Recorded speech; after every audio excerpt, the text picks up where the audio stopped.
Hello बच्चों, स्वागत है आपका यूट्यूब चैनल में। आज का हमारा टॉपिक है सीडीपी का बाल विकास के प्रमुख सिद्धांत, जो आपके सभी यूपी टेट, सुपर टेट और सी टेट की परीक्षाओं में आते हैं। तो देर ना करते हुए वीडियो को स्टार्ट करते हैं। हमारा पहला सिद्धांत है संज्ञानात्मक विकास का सिद्धांत। संज्ञानात्मक विकास का सिद्धांत, पहला सिद्धांत यह है हमारा संज्ञानात्मक विकास का सिद्धांत। यह हमारा किसने दिया है? इसके प्रतिपादक हैं जीन पियाजे। संज्ञानात्मक विकास के सिद्धांत के प्रतिपादक जो हैं वो जीन पियाजे जी हैं। संज्ञानात्मक विकास के सिद्धांत के प्रतिपादक जीन पियाजे जी हैं। इनकी प्रमुख बातें हैं, इन्होंने विकास की 4 अवस्थाएं बताई हैं, जिनको हम क्रम से देखेंगे एक एक करके। तो आइए चलते हैं। इनकी विकास की 4 अवस्थाएं हैं। पहली अवस्था है इनकी संवेदी गामक अवस्था, सेंसरी मोटर स्टेज। इसका टाइमिंग पीरियड होता है 0 से 2 वर्ष।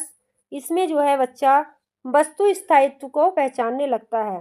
सेकंड स्टेज है हमारी पूर्व संक्रियात्मक अवस्था, प्री ऑपरेशनल स्टेज। इसकी टाइमिंग पीरियड होती है 2 वर्ष से 7 वर्ष तक। इसकी जो पहचान होती है वो होती है अहम केंद्रित सोच। बच्चा इसमें अपनी खुद की सोच व्यक्त करने लगता है। हमारी तीसरी स्टेज है मूर्त संक्रियात्मक अवस्था। तीसरी स्टेज होती है मूर्त संक्रियात्मक अवस्था, कॉन्क्रीट ऑपरेशनल स्टेज। इसका जो टाइमिंग पीरियड होता है वह होता है 7 वर्ष से 11 वर्ष तक। इसका जो पहचान होती है वो तार्किक चिंतन की शुरुआत। बच्चा जो है किसी भी वस्तु या व्यक्ति को देखकर चिंतन करना स्टार्ट कर देता है। नेक्स्ट स्टेज है हमारी फोर्थ, औपचारिक संक्रियात्मक अवस्था, फॉर्मल ऑपरेशनल स्टेज। इसका टाइमिंग पीरियड होता है 11 वर्ष से ऊपर की अवस्था औपचारिक संक्रियात्मक अवस्था होती है। और इसकी जो मूल पहचान है अमूर्त चिंतन। बच्चा जो है बिना किसी वस्तु को देखे उस पर चिंतन करने लग जाता है। हमारा अगला सिद्धांत है सामाजिक सांस्कृतिक विकास का सिद्धांत। इसके प्रतिपादक हैं लेव वाइगोस्की जी। इसके प्रतिपादक हैं। इनकी मुख्य बातें हैं, बच्चा समाज और संस्कृति के साथ अंतःक्रिया करके सीखता है, इंटरएक्शन करके सीखता है। इसकी महत्वपूर्ण शब्द हैं, इस अवस्था का महत्वपूर्ण शब्द जो है वो जेडपीडी। जेडपीडी एक हमारा बहुत ही महत्वपूर्ण सिद्धांत होता है, समीपस्थ विकास का क्षेत्र। जेडपीडी जो होता है समीपस्थ विकास का क्षेत्र होता है। स्कैप फोल्डिंग, इसकी परिभाषा भी आती है। पाड़ या ढांचा, इसको पड़ाव भी बोलते हैं। टेम्परली या सपोर्ट, यानी कि बच्चों को कोई किसी सहारे किसी तरह का सपोर्ट दिया जाना स्कैप फोल्डिंग कहलाता है। और एमकेओ का फुल फॉर्म है मोर नॉलेजेबल अदर, बच्चे को कोई नॉलेज से अलग कोई सपोर्ट दिया जाना। हमारा नेक्स्ट सिद्धांत है नैतिक विकास का सिद्धांत, थ्योरी ऑफ मॉरल डेवलपमेंट। यह थ्योरी हमारी, इसके प्रतिपादक हैं लॉरेंस कोहलबर्ग। इस सिद्धांत के प्रतिपादक हमारे लॉरेंस कोहलबर्ग हैं। और इनकी इस सिद्धांत की प्रमुख बातें हैं पहचान की। इन्होंने नैतिक विकास के 3 स्तर और 6 अवस्थाएं बताई हैं। लॉरेंस कोहलबर्ग ने नैतिक विकास के 3 स्तर और 6 अवस्थाएं बताई हैं, जिसमें से हिज की दुविधा की कहानी प्रसिद्ध है। हिज की दुविधा की पर इन्होंने एक कहानी बताई है, स्टोरी लिखी है, वो इसमें प्रसिद्ध है। हमारा नेक्स्ट सिद्धांत है मनोसामाजिक विकास का सिद्धांत, साइको सोशल थ्योरी। इसके प्रतिपादक हैं एरिक एरिक्सन। और इस सिद्धांत की प्रमुख बातें हैं, इन्होंने जीवन काल को 8 अवस्थाओं में बांटा है, जैसे कि विश्वास बनाम अविश्वास। इस तरह से इनकी 8 अवस्थाएं हैं। हमारा अगला सिद्धांत है नंबर 2 पे अधिगम के सिद्धांत, यानी कि हम अभी सीख रहे थे संज्ञानात्मक विकास के सिद्धांत, अब है हमारे अधिगम के सिद्धांत, यानी कि सीखने के सिद्धांत कौन कौन से हैं। पहला है हमारा उद्दीपन अनुक्रिया सिद्धांत या प्रयास एवं त्रुटि सिद्धांत। इसके प्रतिपादक है हमारे अल्बर्ट एल थॉर्नडाइक जी। इन्होंने प्रथम शैक्षिक मनोवैज्ञानिक, मतलब थॉर्नडाइक जी को पहला जो है शिक्षा का मनोवैज्ञानिक कहा जाता है। इन्होंने अपना प्रयोग एक भूखी बिल्ली पर किया था और उद्दीपक उसको इन्होंने मछली को बिल्ली के सामने लटकाया था, वो उसका उद्दीपक बना दिया था। थॉर्नडाइक जी के प्रमुख सिद्धांत हैं, इन्होंने 3 सीखने के प्रमुख नियम दिए हैं। पहला है तत्परता का नियम, सेकंड है अभ्यास का नियम और थर्ड है हमारा प्रभाव का नियम। नेक्स्ट सिद्धांत आता है हमारा शास्त्रीय अनुबंधन सिद्धांत। ये भी सीखने का सिद्धांत है। इसके प्रतिपादक हैं इवान वी पावलोव जी। इन्हें 1904 ईस्वी में नोबेल पुरस्कार मिला था अपने सिद्धांत के लिए। पावलोव ने जो अपना प्रयोग किया था वह एक कुत्ते पर किया था।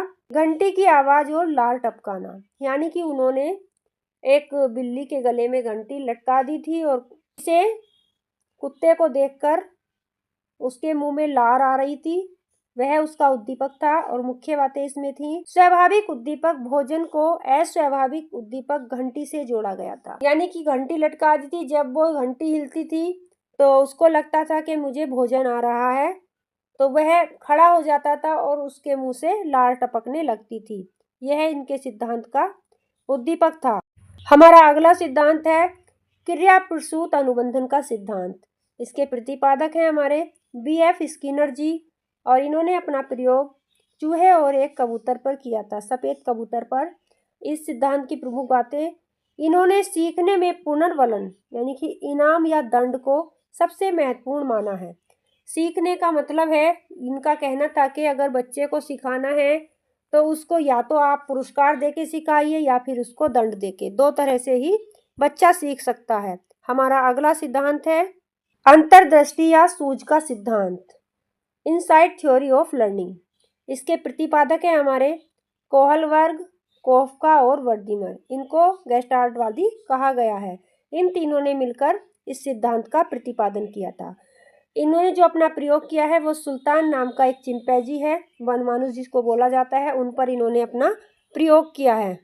इनके सिद्धांत की प्रमुख बातें थीं, व्यक्ति अपनी सूझ या अचानक आई समझ से सीखता है, न कि रटने या बार बार प्रयास करने से। इनका मानना था गेस्टाल्टवादियों का कि व्यक्ति को जब समझ होती है व्यक्ति तभी सीखता है। उस पर बार बार किसी चीज़ को रटने को बोला जाए या प्रयास करने को बोला जाए तो वह उससे नहीं सीखता।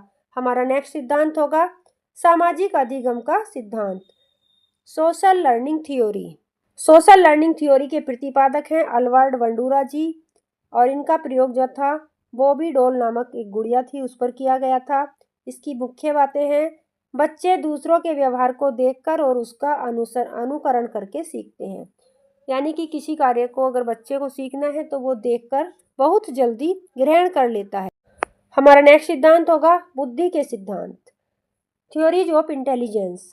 बुद्धि के सिद्धांत बहुत सारे सिद्धांत हैं, जिसमें से एक है एक कारक सिद्धांत। एक कारक सिद्धांत के प्रतिपादक हैं हमारे अल्फ्रेड बिने जी। दूसरा है द्विकारक सिद्धांत। द्विकारक सिद्धांत के प्रतिपादक हैं चार्ल्स स्पीयरमैन। चार्ल्स स्पीयरमैन ने दो तरह की बुद्धि बताई थी, एक तो जी फैक्टर सामान्य बुद्धि, दूसरी है एस फैक्टर विशिष्ट बुद्धि। यानी कि व्यक्ति में दो प्रकार की बुद्धि पाई जाती है, एक तो सामान्य बुद्धि और विशिष्ट बुद्धि। तीसरा है हमारा बहुकारक सिद्धांत। बहुकारक सिद्धांत के प्रतिपादक हमारे थॉर्नडाइक जी हैं। इसे बालू का सिद्धांत भी कहा जाता है या परमाणुवादी सिद्धांत भी कहा जाता है। बहुकारक सिद्धांत को दो और नामों से भी जाना जाता है। ये दो नाम भी परीक्षाओं में आ जाते हैं। नेक्स्ट है हमारा समूह कारक सिद्धांत। समूह कारक सिद्धांत के प्रतिपादक हैं लुई थ्रस्टन जी। बहुबुद्धि सिद्धांत। बहुबुद्धि सिद्धांत हमारा हार्वर्ड गार्डनर जी का है। इन्होंने शुरुआत में 7 और वर्तमान में 8 या 9 प्रकार की बुद्धि बताई है। नेक्स्ट है हमारा बुद्धि का त्रिआयामी सिद्धांत। बुद्धि का त्रिआयामी जो सिद्धांत है वो जेपी गिलफोर्ड के द्वारा दिया गया था। तो बच्चों ये हमारा सीखने के सिद्धांत हैं। अगर आपको ये वीडियो अच्छा है लगा और पसंद भी आया हो तो वीडियो को लाइक ज़रूर करें और चैनल को सब्सक्राइब करना ना भूलें। ऐसे ही महत्वपूर्ण वीडियो देखते रहिए और अपनी सीटेट और यूपी टेट की तैयारी करते रहिएगा। मिलते हैं एक और वीडियो में, तब तक के लिए बाय।